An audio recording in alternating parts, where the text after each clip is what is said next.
Well, guys, I'm doing something that's probably going to piss off a lot of you guys. So I'm going to go look at something. If you saw the thumbnail, you already know what I'm looking at. But I have to, man. You guys know I wouldn't switch to side-by-sides on you, but I do like side-by-sides. I'm not going to lie. If you guys followed the Ranger 500 series, that thing was a lot of fun. So I sold the Ranger and coincidentally started looking at side-by-sides again because it's just hard not to, man. When you sell one thing, it's like you want to replace it with something else. So I stumbled upon something, and well, I shouldn't say I stumbled upon because honestly, I've been like glued to market space. But I did find something pretty cool. So we will see what it's about. Supposedly, it's got some issues, and that's our thing, man. So we're gonna see if we can get a good deal on it, and we'll do a little build series on it. Go rip it, see how fast it goes and whatnot, and make a couple bucks. I know there's a lot of hate in the ATV community towards side-by-sides because it's true, guys. Side-by-sides have just totally dominated the ATV world, and I'm sad too, really. You guys know I'm not biased, man. I do like my side-by-sides. I like dirt bikes too. It's just sad that ATV sales have plummeted so bad. But, you know, in looking at these side-by-sides, I have kind of noticed that the price point on them is a lot better than what I thought, because I'm not usually on Marketplace, like hunting for side-by-sides and stuff. The only side-by-side experience I have is the Ranger. So I thought they were a lot more expensive than what they are. Not that they're cheap. I'm not going to say they're cheap, but I thought that they were like way higher. So I started looking at them, and, you know, especially for like new prices, dude, you're going to pay like just as much for a YFZ 450 or a Raptor 700 as an entry-level side-by-side. And if you go used, you can get a really badass side-by-side. And I know they're different machines, but I think there's just something from a consumer standpoint about like physically getting more. And a side-by-side is just a bigger machine. Like, you're getting more for what you're paying for. And you can actually get in it, which I just think is cool, man. Like, we all liked go-karts growing up. Side-by-sides are kind of like go-karts. It's like a super badass lifted go-kart with suspension and seat belts and everything. It's just badass, man. They're cool machines.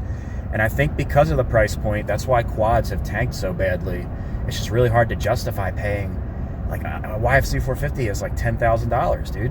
And so's a Raptor 700, man. I looked at a couple leftovers within the last year, and I think the Raptor was $9,500 and the YFZ was $9,800, and they were leftovers. They weren't even 2020s. I think they were 18s. So that's a lot of money to spend on a 400-pound vehicle. You know, when 10 grand, that's a lot of money. So my goal is to get the ATV industry to produce affordable ATVs, and then I think we can bring quads back. But in the meantime, we're going to check out some side-by-sides. All right, guys. Well, we are about to pull up to this guy's house right now. So let's see what happens. 3 hours later. Well, I don't know if you guys can see in the background, but I bought it. Not sure how I feel about it, honestly. So, I mean, the couple that sold it to me was pretty cool, but you can never really tell.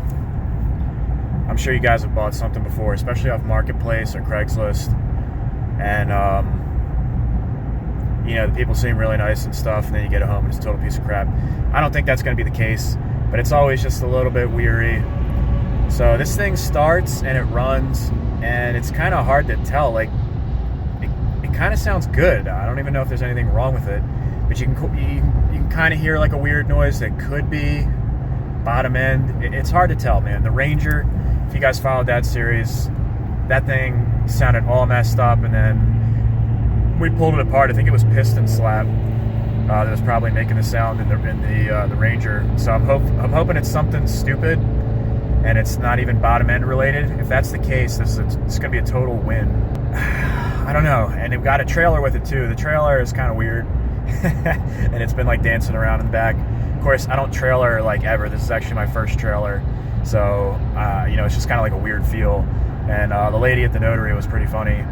And I wound up getting another $100 off. She kind of helped me out because the dude's kid on the drive to the notary actually started chewing on the title and took a bite out of it. And because of like the fees of possibly having to get a new title and stuff, I actually ended up telling the dude, asking him if he would work with me and split the cost of title transfer and registration on the title, and hopefully it comes back and I don't have to pay for the destroyed title. We'll see what happens with that. Oh shit, guys. About to run out of gas here. You guys know I like running out of gas. Gonna make it? I don't know. We may literally run out. Oh my god. We're gonna make it. 259. What the fuck? Whatever. Below E. This is the lowest I've had this truck. Oh yeah. Look at this thing. I'm actually going to move it up a little bit on the trailer to see if I can stop some of that whip. Well, I can't move it up on this trailer because this post is like welded in place. So that's actually as far forward as I can make this thing. This trailer's kind of a piece of shit. It.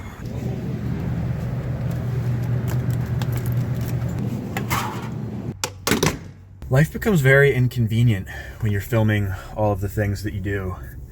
I did wash my hands, by the way. 82 kilometers later.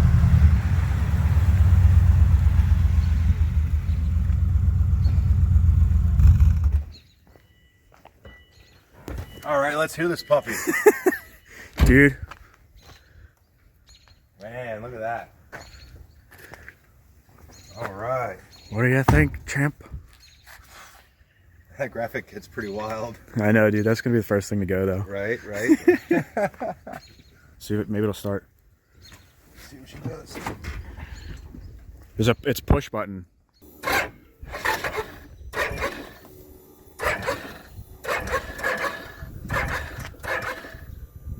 don't think.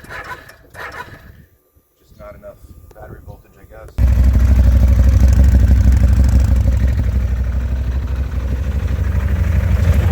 Stuck in reverse?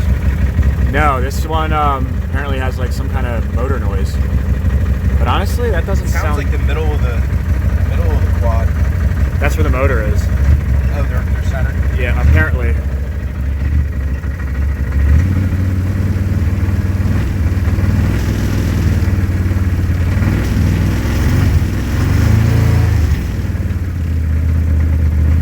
I hear a little bit. Yeah, right there.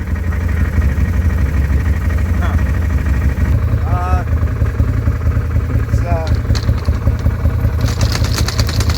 It's there. It's like a piece of plastic drywall. I don't know what it is. Some kind of plastic place. Actually, it's like maybe like coated wooden board or something. It has like a plastic coating on it. The street sign looks better. Seriously, dude, the belly pan of my go-kart when I was a kid was a speed sign. Yep. So we noticed you can hear the sound in these snorkels, like really loud. I really want to know what this guy did with the snorkels on the exhaust, because it's still coming out the tailpipe. It's not, it's like a bypass or like a half-ass. Well, it's something. There's like an intake and an exhaust for the airbox, I guess. I'm not really sure. He said he did that though. It's all custom. Yeah, it looks like it. Dude, this thing was whipping back and forth like really bad. Trailer. Yeah, it's as far forward as I can make it, and I don't have a drop. I don't know if putting the drop hitch would help. It's like an old double snowmobile trailer. All the lights work. The lights work, yeah. Well, that's a plus. Dude, I figure it'll be nice to have a trailer. Now I can. Tires are pretty low, dude. You're gonna want to top them off. I didn't see any dry rot. You might want to hit Wawa and Clarksville and fill them up. Before you have like a bed of sparks flying behind you. Does it get the Matthew stamp of approval? It does. I want to go get one now. Dude, we're gonna rip the shit out of this thing. It's gonna be a lot of fun. Oh yeah. The next morning. All right, guys. Well, it is the next day. It was a little bit too dark last night, and I want you guys to be able to see this thing. So I left it on the trailer. About to see if we can drive this thing up the driveway without blowing it up, and give you guys a good look at it. All right, let's get that jumper box and see if we can get her fired up.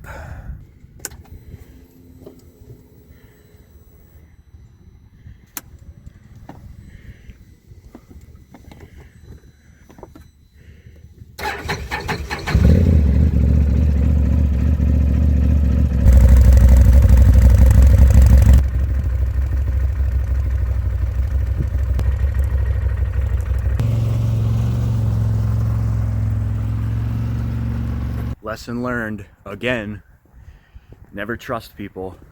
So there is something majorly up with the transmission in this thing. I don't know if you guys could see when I was driving it, but it's like lurching and stuff. I'm not an automatic guy, and I'm not a side-by-side guy, so maybe it's something simple. I actually don't think anything's wrong with the motor though, so I'm not that angry. I'm probably gonna pull the top end anyway. We'll see what's going on there, and we can feel if it's got any rod play.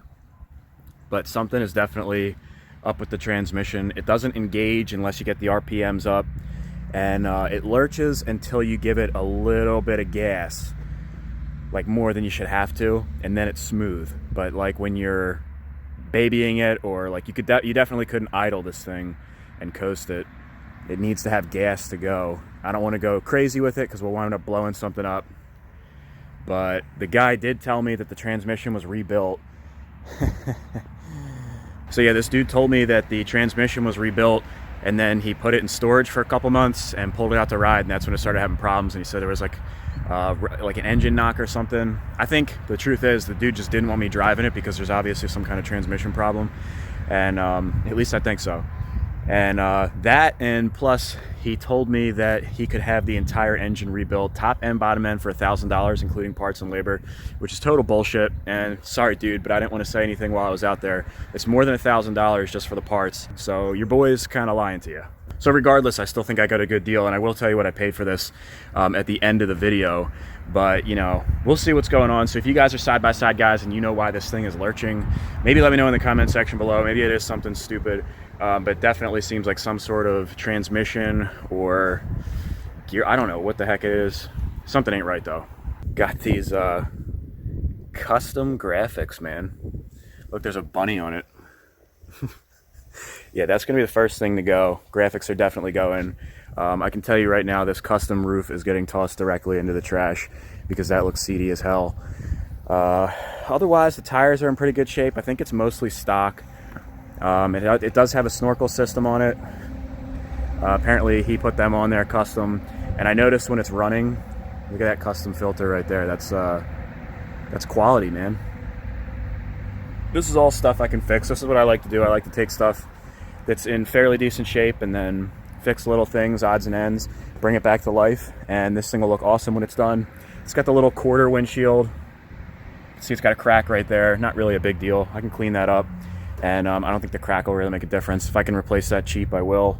It's got a winch on the front, which isn't hooked up, so we don't even know if that works. But yeah, for the most part, it is in pretty decent shape. So I know everybody watching this video is probably like, dude, what about Project 250R?